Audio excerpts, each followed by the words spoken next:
Good morning, everybody. Welcome to your Rangers Review morning briefing for Thursday, the 17th of July. I'm Derek Clark. I'm joined this morning for the second time this week. Back-to-back sessions. Joshua Barry joins us. How's it going, Joshua?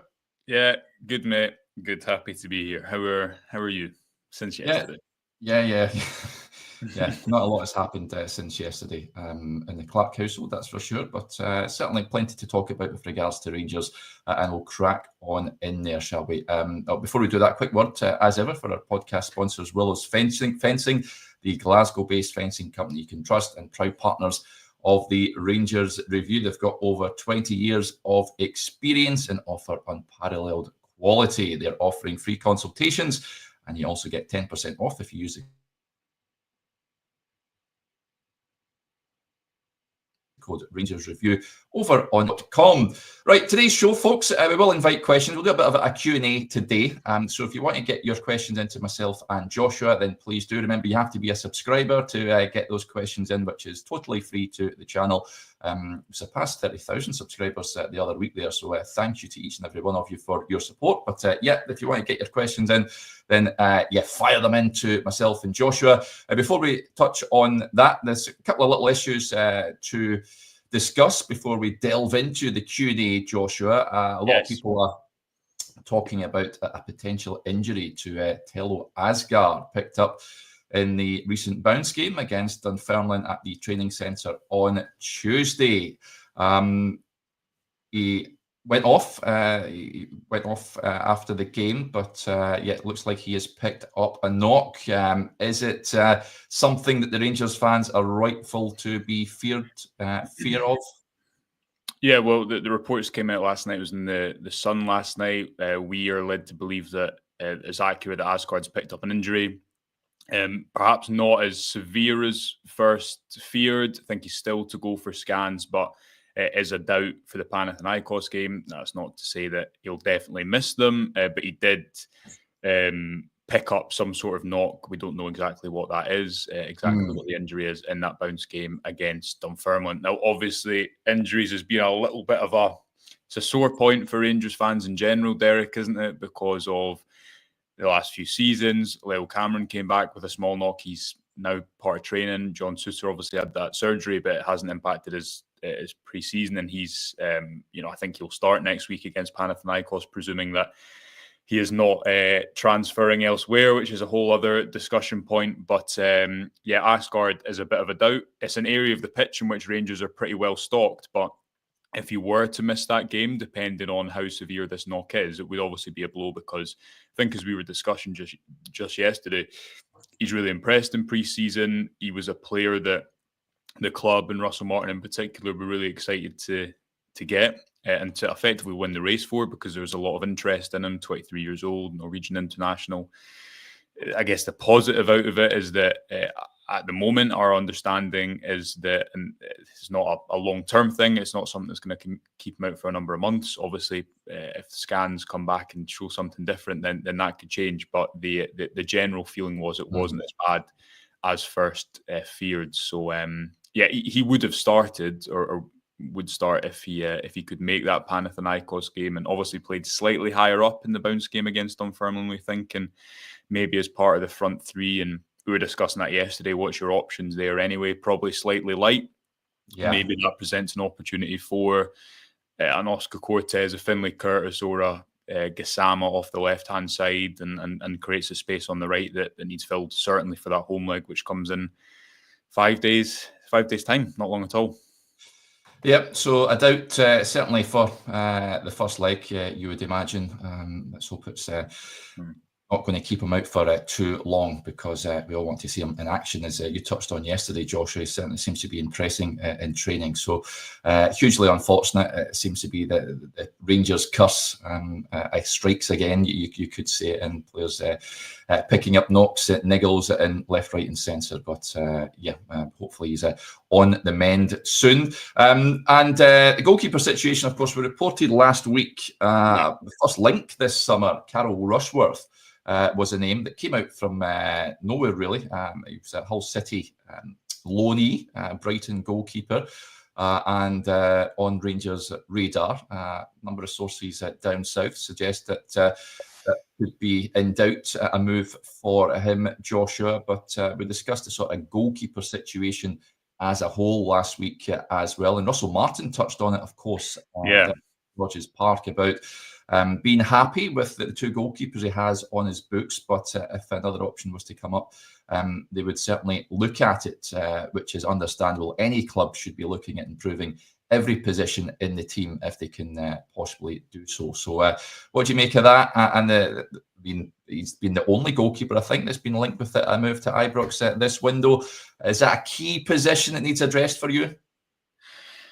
Yes, I think it is. And it would be a big, well, I'm going to say because I do think the Rangers will move on the goalkeeper front this summer. So it would be a big decision to not do it as well, I think, Derek, because if you look at it, would be a risk to, for example, say, look, Jack Butland's lost his place, and it wasn't because of the what I think is probably a bit of a weakness in his game, if you're lining up what Russell Martin wants to do, which is really being comfortable with the ball and taking risks and taking the ball under pressure in big games. It was obviously a shot stopping last season that let him down, and that tailed off somewhat at the start of his first season.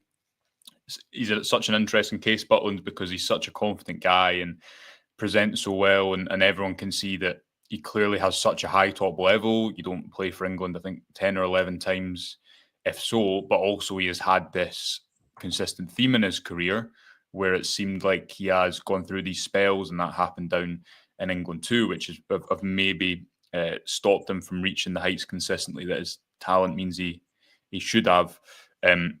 But the interest in Rushworth was real, as we understand it. But I think it was last week when we were down at the training camp, Chris and I were discussing it in the video. The tone very much at that stage was exploring the possibility as opposed to any kind of club-to-club agreement and being struck, because I think the reports subsequently have come out from TalkSport today down south. Maybe the club want to keep him around. He's highly rated. He's 24 years old. They're thinking about their goalkeeper pathway. Not to say it's completely off the table, but he was a player who, while didn't play with Russell Martin at Swansea, which I incorrectly said on the video last week, he was Swansea's goalkeeper the season after he left. And obviously, there you look at the fact that he plays for Brighton. He is 24 years old. He's used to playing in teams who want to have their goalkeeper as a big part of what they do in possession. So I'd expect that Rangers, if they have to pivot to other targets, will. But then this leads us on to something we've discussed the last few days, which is you've had to get players in before you get players out at the start of the window, certainly in the central midfield positions and the centre-back positions, most obviously. And that's a risk, because then you have players who sit on big wages and don't necessarily want to go. But also you have to balance that out with what you want to get through in the Champions League. You need to give Russell Martin some new players. You need to boost this squad's quality. How many players can you do that with, though? Because Jack Butland is not a small earner within this squad. He's not going to be number two. If Rangers do move for a goalkeeper, they'd look to move him on. But how do they time that with how big the wage bill could potentially grow as other players are still around, the likes of Robin Proper and Ben Davies? I think Ridvan Yilmaz could start to fall into that camp too. I think Rangers will start to look to actively sell him on in this window if they can find a buyer. We've reported a couple of weeks ago on the fact that Rabbi Matondo's return to pre-season has been delayed due to procedure. The list goes on. Leon King, and that's only 5 players off the top of my head. That's before we talk about Clinton and Cialo going out on loan and others. Yeah, Cifuentes. So the difficulty they're going to have is they need to start getting players out to almost not. I don't think it's quite as extreme as last summer where you need to sell before you need to buy financially. I think there will become an element of that, but also the squad will just get too big. And it was already cut down to 25 for the training camp last week, and that was including 6 or 7 players who were left at home and didn't travel. Yep. Let's get to some of the comments that are coming in. Well, first of all, a big thank you to Guardian Zero. It's very kindly donated to the channel. Thank you, buddy. That's very kind of you. We touched on it, the Aasgaard thing. He said that he's heading to Jeremy Clarkson's pub this weekend. Wow. Took months to get a table. Wish me luck. My dad keeps saying he'd love to go down there. He's a big fan of the show. Is it Diddley Squat Farm down there? Yeah. I don't know if you've seen it, Joshua. Are you aware of Clarkson's pub down there? Is that on the bucket list for you? Don't know if it's on my bucket list. My dad likes it too, so maybe it's just maybe it's a slightly older thing. But having been for a few pints with your dad, I would travel far to do it again. So yeah, well, maybe we can do a work trip down to Scott Farm. That would be absolutely fantastic. Let us know how it goes, matey, with that trip down there. Intriguing to see what it's all about. Right, some point just on the goalkeeper situation. Point here, Benny Blanco from the Ibrox says Butland has actually performed well in Europe, apart from the Old Trafford howler. Agreed. He has, apart from that, it was a big one, wasn't it? Rangers were well in the game at that point. It doesn't help when your goalkeeper punches one in. OS19 says, if Butland can cut out his errors, I'm happy with him as number one, knows what it means to be at the club. He does know what it means. I just get an issue with his concentration levels at times. You can't make glaring errors as he did last season. And Rangers getting away with it really limits them and hamstrings Rangers at the time. And you're almost going into games a goal behind. Hence the reason why Liam Kelly was drafted in at that point. I think there was no option for Barry Ferguson at that time. But a new coach might get a new lease of life out of Butland. Who knows? But I'm with you, Joshua. I would like, I've said it before in videos, I would like to see another number one come in. But as we touched on there, Rushworth was the only goalkeeper linked thus far. Not seen any noise about Butland and potential suitors ever since, I think, was it Forest back, not last season, but the season before in January time, that were rumoured to be looking to tempt him away. But apart from that, there's been nada. Well, I think there's two factors here, one of which is cutting out errors is obviously easier said than done. And also I think that, while taking the point that when he's on form, I always think of the save he made away at Kilmarnock where Rangers win 2-1 under Clement, and it looks like they're going to go on to that's the night you felt like they can go on and win the league. And Scott's right, he probably should have saved that. I think it was a Kulusevski shot back across him, but he had a bad season. He had a really bad season. But the thing that concerns me, Derek, is not so much like the week to week. And obviously a big talking point has been the goalkeepers need to be really good with the ball at their feet. But for me, it's like, can you go take the games against Celtic, take the games in Europe? Can Rangers go with Butland in those games as their goalkeeper and build out like the opposition do under pressure, take risks? Think of like what Schmeichel's like in those games for Celtic last season. He almost does become an extra outfielder, and I think Martin will want to use his goalkeeper like that at points. And he might think, having worked with Butland throughout pre-season, that he can do that. I'm just doubtful as to whether at his age he's going to be able to adapt. And on the point of interest, it is again an indictment of how badly Rangers have been run by not having a sporting director in place to effectively take decisions out of a manager's hands sometimes, or provide real football understanding on the board or above the board. That this time last year, Butland was an asset that Rangers would apparently not sell at any price. And that was one of the kind of mitigating factors that Clement pitched when he was agreeing to stay on and knew that there was going to be a limited budget and he was working within difficult circumstances. But Butland also hadn't ended the previous season very well. Now, I'm not saying if Rangers had sold him then, it would have been unanimously popular. But then you come across these situations where there's so much interest in him in the January when Clement first arrived. Then he becomes this unsellable asset, despite the fact that if you're 32 years old at a club like Rangers, I don't think you should ever be an unsellable asset, because it's just not smart business. And then a year on, there is real potential that the new manager will want a goalkeeper who's a bit more suited to his style of play. But as we just discussed a minute ago, you have the difficulty of moving players out the door first. Anticipate he will start against Panathinaikos. He's the one who started in behind the closed doors friendly so far. And maybe if he performs well in those games, Russell Martin will think, do you know what, we can make this work. But one of many like intriguing subplots in the next few weeks, because I also think it has, given where Butland's confidence has been, maybe he'll come back a man reformed who does have it in him to turn this around. I think that is also very difficult given the changes to the style of play that we're going to see Rangers try and adopt in these big games. Yeah, I'm not so sure. GS says, it was FCSB got lucky with a terrible mistake early on. The referee ruled the goal out. Yeah, still for the life of me, I have no idea why that was ruled out. Got away with one that night, that's for sure. Rangers ran out convincing winners in the end.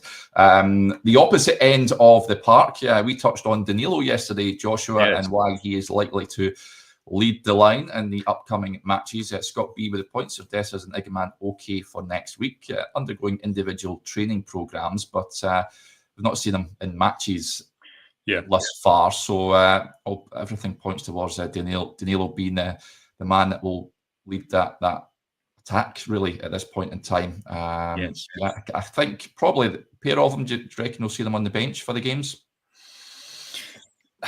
I'm not entirely sure at the moment, apart from that both have been behind for different reasons. Obviously, Igamane's delay was returned to the UK. Sorry, it was delayed because of a visa issue. And Dessers had a small knock. He also got married over summer and had a bit of an extended break after internationals. So we'll try and get some clarity on that before the weekend, before the game next week. But it's going to be Danilo who leads the line. And as we discussed yesterday, it's a big chance for him. He obviously scored and created those 3 goals against Dunfermline. Now, it's a bounce game. Yeah, we've not even seen it. It could have been 3 assists where it's, you know what I mean? Like, it could be, you know how assists sometimes assists are balls cutting through 3 or 4 defenders. Sometimes they're square passes and shots from range. So we don't know. I hate behind closed doors friendly. I wish they would film them at least and stick them up, at least the highlights. Watch of them. But positive indications anyway. And again, as we discussed yesterday, he's not had a pre-season before. And every time he's got up to some sort of momentum, you think of when he first arrived at the club and had that head injury against St Johnstone away after scoring the header. You think of when Clement came into the club and that game against Slavia Prague, where he was brilliant, scored, I think hit the post too, and then gets a knee injury against Hearts.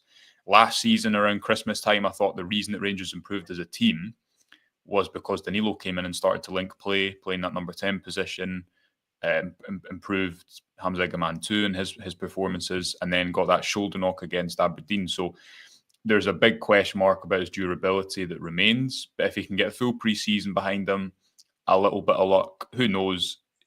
I think he's a player who has quality. I think at times his finishing could be a bit weak, and that's probably a weakness in his game. You saw that with the chance he missed against Barnsley, but I'm sure he'll be pretty confident after getting a full pre-season behind him and see this as his opportunity to really stake a claim, because he's not been in the conversation as who's going to lead the line next season. But I still think Igamane probably goes. I keep going between Igamane and Igamane. Igamane, I still think he probably goes this window. But if you were to go into that next season with those 3 strikers fully fit, I'd be quite comfortable with that, personally. Yeah.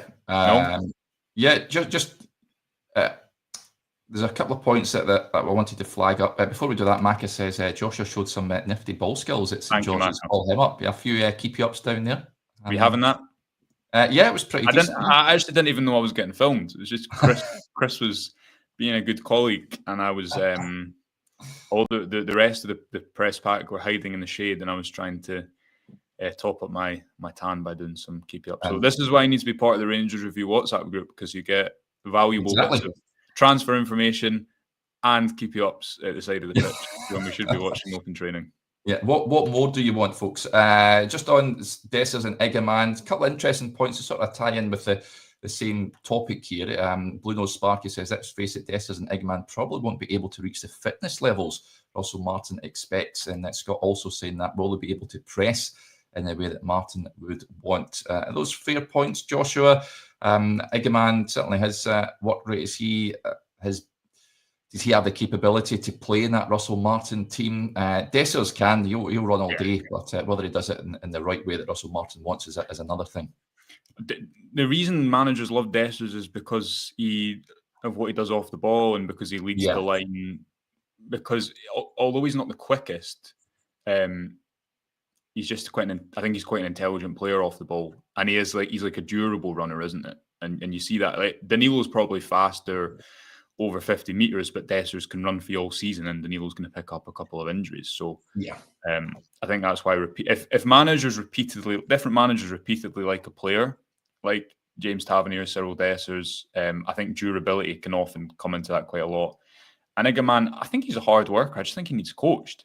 You see, when you watched him last season, he's still kind of playing football on the street in a way, which is refreshing and serves him well in some situations. But again, I was doing a tactics podcast with a good friend of the show, Adam Thornton, yesterday, and we were just discussing the fact that this is, will you be tuning in? I will. When's this been? It's on. It's his show. We're doing week to week on shows. So I think over the weekend. Give it a little listen. Yeah, good. Thanks. We were just musing on the fact that this is the first time, really at all, I think, that Rangers have tried elements of positional play. There was some of that under Beale and Gerrard, but there's also a lot of freedom in the final third. There's the kind of wide triangles and fullbacks moving inside and high and wide wingers. The real structure. We've got a piece about it on the website today, which is exploring the themes in a little bit more detail to try and stop transitions and control the game and play with the high line. In theory, I think this should improve players because it will give them the type of structure that most of their opponents have. That they don't have week to week. And again, we've made this point like 100 times over pre-season, but I think the reason that Rangers performed well in Europe and Old Firm games and in the chaos of end-to-end fixtures was the same reason that they struggled on Saturdays when the tempo of the game was slower. They had 60% of the ball and they had to set it themselves. So, I think work rate isn't a concern for both of those players. And actually, if you were to have the three of them, as I say, although I think it'll probably be Igamane out and someone else in, you probably have quite a nice mix of profiles too. Whereas over the past couple of seasons, Danilo's always been injured or Igamane's injured at the start of the season. And it's normally just been left to Cyril Dessers, who has his limitations. And if you have a striking contingent, it allows you to maybe play differently from game to game. Yeah. A few of you asking how do you get into the WhatsApp group. I think I've got the link here, folks. I've popped it into the chat. So if you click that, you should be able to join. I think we've got over 12,000 on the WhatsApp group. Or Derek, if you go into WhatsApp, let me just do it in front of me so I can make sure I'm giving people the right information. And you go on to updates, and you can search for Rangers Review, and then you can join the channel. So there you go. Yeah, you'll get news there. It's a little bit less busy than social media sometimes, and especially around match days when breaking news happens, we'll often have information in there first. So do join. Yeah, absolutely. Pete with a point I thought was interesting. He says that I think Danilo's biggest issue is his confidence. That was highlighted to me. I mean, way back that pre-season with Birmingham City last year, when he came to talk to the press, and of course he was just coming back from his knee injury, and it was clear that it was a thing in his head. It was just all about trying to block that out and trying to play as normally and without fear of doing his knee in again. So, I certainly think a lot of it is in his head, which is understandable given the injuries that he has sustained at that time. It's not an easy thing to recover from a knee injury like that. So, I can certainly understand that with regards to Danilo. I think that's certainly a factor. James with a point, any more bounce games this week? I believe there is another bounce game scheduled before Panathinaikos as a team gear up. But again, they are bounce games. Panathinaikos played last night against the Issam Shirai's Westerlo and they beat them 3-1. But they've been playing some decent outfits. Schalke, they played Braga as well. And that leads me on because the Panathinaikos coach has been speaking about the game. And he says they've watched the Rangers really closely. Rui Vitória says we've learned about their management, coaches, players, everything we needed to know. We know about the new manager's philosophy. We even know about their pitch and how it impacts a team, either positively or negatively. We have even studied climate conditions, everything. It goes without saying that it will be a difficult game against a strong traditional European team with quality. That is what Rui Vitória had to say on that. He says he's treating both games as finals. I want to pass this mentality on to our players. So studied climate conditions, Joshua. It's a bit busy. He's leaving, Derek, isn't it? Leaving no stone unturned. But said it before, I would have preferred at least one more game, whether in front of fans, at least away. Away would have been great, down south somewhere, or I know the game against Middlesbrough is scheduled in between that doubleheader against Panathinaikos, which will be intriguing as to the sort of team that Russell Martin puts out. We know that a very youthful-looking Rangers team, a select side, is going down to Hartlepool at the weekend on Sunday to take on them. I've just got a fear that Rangers are going into this game with not the greatest preparation, shall we say, Joshua? Yeah, and it's maybe just first on friendlies. That Birmingham friendly was perhaps the most underwhelming friendly of all time last summer, wasn't it? The fans were terrific, but the game, Scott Wright scored a great goal, but apart from that, it was brutal. But Birmingham were proper popping at a League One side, who admittedly spent a lot of money, but they. My presiding memory of that game is Rangers trying to press them and being unable to, and thinking, this could be a long season. And it was. And it was, yeah, and it was. So pre-season does tell you what it's going to be like. Yeah. I'm slightly surprised that they didn't play Middlesbrough this weekend and then maybe have a bounce game in between the two legs. Makes sense. Yeah, especially when you're travelling away for the second leg. That fixture was organised obviously prior to knowing. I think they thought they'd be home the second leg, Rangers perhaps, so maybe that's some explanation. The Hartlepool game is just, as we understand, like an under-19 select team, so you might have like Clinton and Ciala or a few other players who aren't involved in the first team at the moment. First team picture going down, but that's why the game, there's so many unknowns about this Panathinaikos game, and in some ways maybe having it at home first is a benefit because you get the potential of getting off to a good start. But as we discussed yesterday, if you have that kind of, I know Bruges, it was a friendly and you're not playing your strongest 11. If nerves start to creep in, if they press really high and they're aggressive, how does that impact this new kind of Rangers team? So looking forward to being there. I've absolutely no idea how it's going to go. No. Might not. Yeah. We said it on the show yesterday. I think Rangers really need to take something over there to get in with a chance. Ian Muir with the point says, guys, if we don't get through this tie, where does that leave us in Europe? Well, they don't get through. Rangers drop into the Europa League playoff round and they would be unseeded in that. Yes. And some of the teams they could face are decent, shall we say. So, it's imperative, I think, that Rangers manage to get past at least this round. There will be 3 in all. If they are to make it to the group stage, which is a big ask, that's for sure. But this tie in particular, and not easy. I think of the 3 teams that Rangers could have faced. Brann, Servette, or Panathinaikos. There wouldn't have been many that would have picked out Panathinaikos at that time. But I rate it as 50-50 at this point. I've not seen much at Panathinaikos myself. I just know they've got some decent players in there. And you're going over to Greece, which is never easy as well. And tough climate conditions over there too. Let's hope Russell Martin has studied those climate conditions. They finished. I think it was 15 points. Again, I'm relying on Adam's research. Way behind Olympiacos. Yeah. So again, in theory, you maybe go right. A lot of these, yes, it's a new style of play, but a lot of these players reached the Europa League quarterfinal last season. Giga played 8 games in the Champions League last season. John Souttar will line up next to him, presumably, and he's experienced in European football. I don't think it's about the players going up a level so much. It's more the unknowns of, but Rangers have played a very different style. Like if you take that game away at Olympiacos, for example, it's a very different style to what they're trying to do now. And how do they...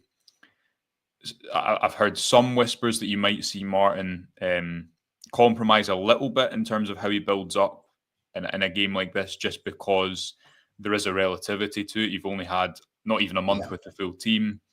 You got a kind of, what would I say, stick to your idea and stick to your principles. But as he's discussed already, and again, to flag people to the piece on the website, which explores some of these themes a little bit further, it's not about just playing one position. And if the free man is higher up the pitch, it's not as if you'll never see the goalkeeper play long, but it's about ultimately trying to be in control with the ball. Whereas previously, last season, Rangers looked more in control when they didn't have the ball and when they were creating via pressing moments. So we'll see how that plays out, but a very difficult test. But we'll of course have full coverage from it, and looking forward to what is a big game to get us started in the new season. Yeah, it certainly is. Ibrox, you'd imagine, will be bouncing for it as well. It often is for European nights, and it might play a big role in Rangers and the outcome of the first leg at least.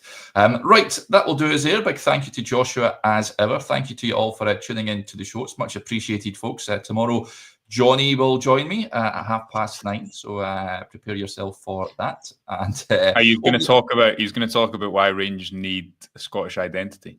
Yeah, yeah, blood and grit in that team. So he was getting a bit of heat for those comments last week. That's for sure. I wonder what hot takes we'll get tomorrow. Over the weekend, just a heads up, people, we will get a Greek and Panathinaikos podcaster on, who will give us a bit of a lowdown on the opposition coming up. So we'll get a clear idea of the team that Rangers will face. So that will come your way over the weekend. Keep your eyes peeled for that. Right, enjoy your Thursday, whatever you are doing, and we'll chat again soon. Bye for now.